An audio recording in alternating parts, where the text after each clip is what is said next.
So I'm going to try and make this video as short as I possibly can because I know your time is of everything, and these tips are extremely easy to go over, but as you can tell from the title of the video, this is going to be a bunch of tips and tricks of FL Studio.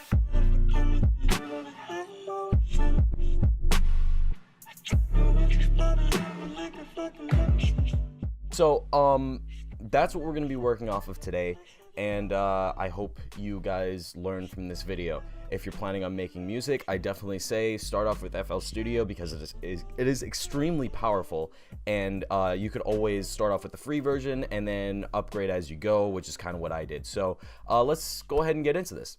So this is the basic setup of what you see when you start FL Studio. Actually, I believe you start off with a different template, but that's one of the things I want to touch on today. The base template is not really the best when you're producing, because the reason why is on your limiter, it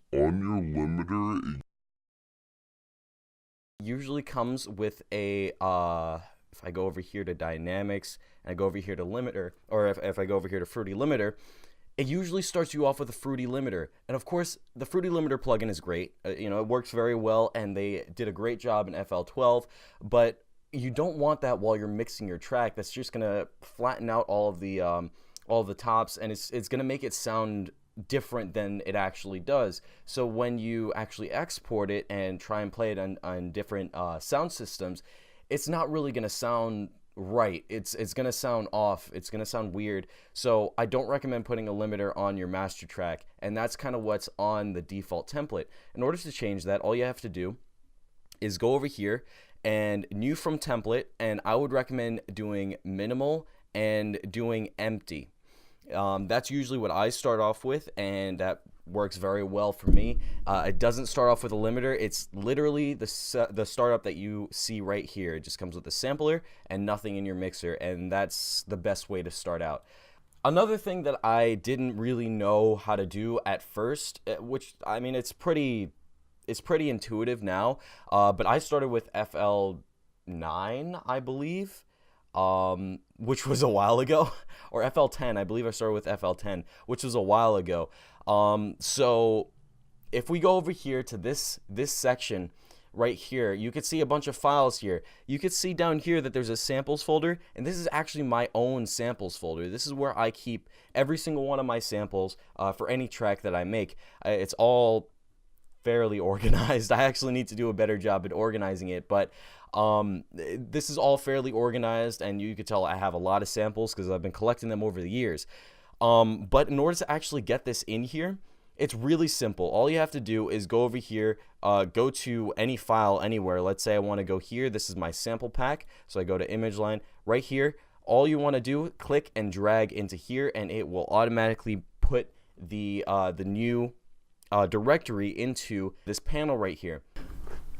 So let's say I want to actually import a new sample. All I have to do is literally go over here, find the folder that I want that has the sample that I want, click, drag, boom. It's right there, easy to access, and you can manipulate it any way you want. And even if you want to do some some stuff with the piano roll, all you have to do is right click this, go over here, and it works just the same. You could start pitching the note like that. The only difference is if you don't put it into a sampler, it will not give you the sampler like settings, which allow you to change the attack, the decay, all that stuff. So you might want to do that in some situations. Another tip that really helped my production quality is using automation, and not many people, from what I can tell, when they're making beats or when they're making EDM tracks, whatever, they don't really use automation that often, and it's an extremely useful tool when you're producing because it allows you to change the values of certain sounds as the song is playing, and that's super useful, and it makes your song sound so much more dynamic, and it just makes it sound better overall. So I would definitely suggest using automation. So let me load up a sample or a plugin for you, and I'll show you how to do some automation. So there's basically two types of automation I really want to distinguish between. There's automation that you can't really do intuitively, like you can't really right click on this and do an automation from that. But if I were to link this to a mixer track, so I link this up to mixer track 3. I have 2 monitors, by the way, so that's the reason why my mixer track keeps on getting dragged out of nowhere. But if I do that and I put a filter and I use Fruity Filter, boom, right there, and I open up Fruity Filter right here. This is the new like version with FL 5.1 or FL 12.5.1. If I were to do this, turn down the high pass, put this, and use an automation clip, this creates an automation clip right here. And actually what this does is it allows you to fade in. So I'll go over like these kind of producer tips in a later video, but all I literally had to do to automate this clip was right click and choose create automation clip, and it automatically created an automation clip inside of my track. And if I wanted it to be a certain length, I could actually click and drag over a certain region. And if I were to do this again, so I go over here, I open this up, I go right click, create automation clip, it actually creates an automation clip for that exact length. If you don't do this by holding down shift and left clicking and dragging, what will happen is it will actually take up the entire track. The automation clip will take up the entire track, and sometimes you don't want that. Sometimes you want it to just be a predefined length. So this is the way to do that. So another thing to do in terms of automation that I didn't learn until later on when I'm producing, this is so useful.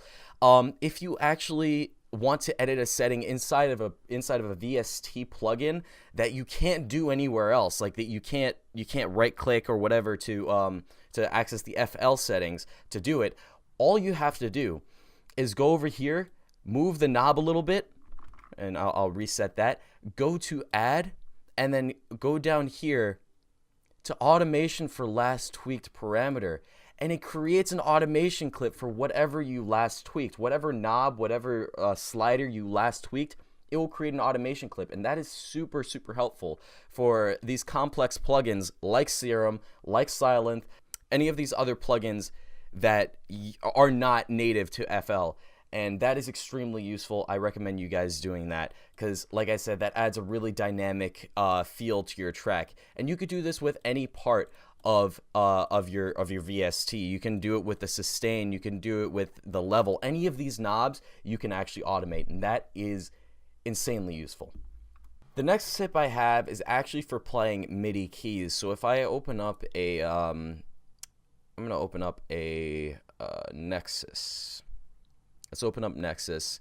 Let's go over to piano. So let's go to piano, and then let's do like grand piano octave, right? Or soft. Let's go with grand piano soft. So if I were to go into the piano roll, obviously I can click and it would add some notes, and I can basically sequence it like that.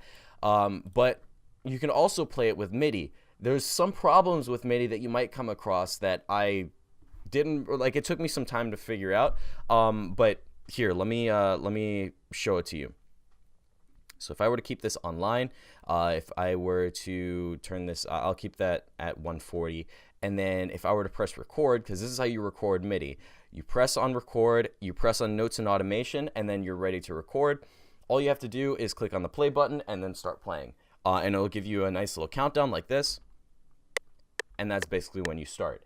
So if I were to turn on the metronome, which is right here, that's how you turn on the metronome.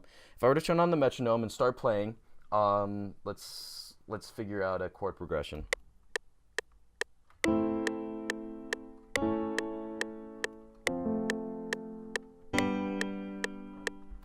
That's good enough.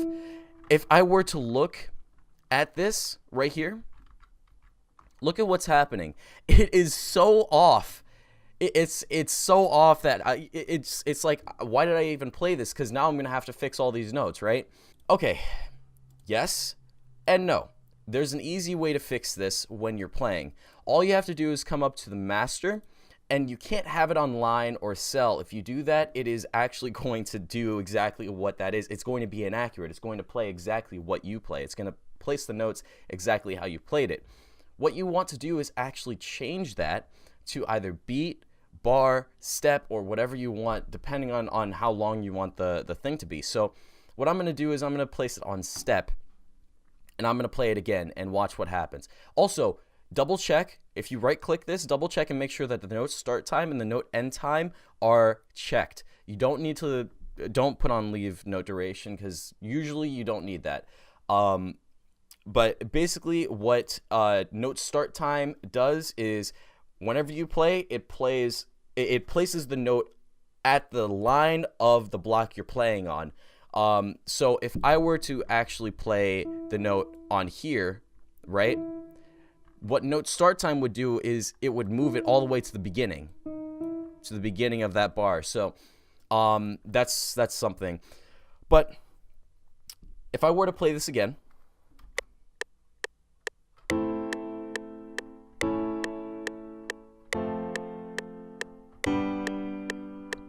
and I were to put it on here, you can tell that it actually placed it properly. Like, it actually starts at the right time. Like, all the notes being played are being played at the same time, but they're not ending at the same time. The reason for that is because step actually takes into account each one of these small blocks. So every time I play in one of these small blocks, it ends it there. That's because when I released the notes, it wasn't perfect. That's the reason why it looks like that. So that is basically how you play with a MIDI keyboard or whatever MIDI you're using, MIDI device you're using, and have it on the right bars, on the right beat, on the right sequence. It's actually playing properly. One of the last things I want to mention is creating or adding VSTs. I should say adding. At first, it might seem a little bit like, what the hell am I supposed to do? I added this new VST to my VST folder. It's the same VST folder that FL said I had, but it's not here. I don't see it in here. That's because you didn't actually add it to FL. You just added it to the folder that you have all of your VSTs in. In order to actually add it to FL, it's really simple. It's really easy to do. All you have to do is come over here to add, go down, go down, refresh plugin list, fast scan. That's all you need. When you do that, it's able to find any plugin that you have recently installed. Even if you install it while FL is still running, if you run this, it'll find the new plugin and it'll add it to your thing. So another thing I really wanted to mention is how to add a plugin to your favorites, because your favorites is basically this menu that you see when you right click anywhere and press insert or replace. This is your favorites, and it might be under categories for you, so it might look a little bit like this, but for me, I like it on tree. It makes it easier for me. How you add a plugin to this is pretty easy, but it changed from like FL11 to FL12. It changed pretty drastically. So here's what you do. Very simple. All you need to do is come over here. I'm under effects, so I need to scroll down to generators. So I have Dune 2 right here. Click, drag. We're going to put that into here. So we have the plugin right here. It's working well. It's using an arpeggio because that's its default setting. And in order to add it to your favorites, all you have to do is scroll up in your plugin database. You want to go over here to your generators or effects, depending on whatever you choose. In this case, it's a generator because it's generating a sound. It's not affecting a sound. It's generating a sound. So we're going to go down to generators. We're going to go down and choose a folder or a category that we want to place this under. So in this case, I think this is more like a synth classic. So at this point, all you have to do is click on this arrow over here, go down a little bit until you see add to plugin database, flag as favorite. Click on that, boom, added. Now, when you go over to that menu that you had before, so like I said, I usually have it on tree, so I go over to Synth Classic. There it is, Dune 2 right there, easy to access. So thank you so much for watching. If you learned anything, please go ahead and leave a like down below. Also leave a comment if you think I left out anything, or if you think I should have, you know, touched on a certain subject on FL Studio. I don't know. Let me know down below. And let me know if these tips actually helped you. Let me know if you're getting better with FL Studio down below. I would really like to hear your input as a aspiring producer. Also, for anybody who's watching this who's just interested in music in general and how it's produced, let me know what you think about this DAW. Do you think it's intuitive? Do you think it's really easy to produce music because of the way that the DAW is, or do you think it still takes some skill? Let me know down below. If you're new to the channel, please go ahead and subscribe. I'm planning on posting a bunch of videos related to music. It could be from vlogs to challenges, whatever. So I'll have a little bit of everything for everyone. So once again, I hope you guys enjoyed the video. I'll see you in the next one.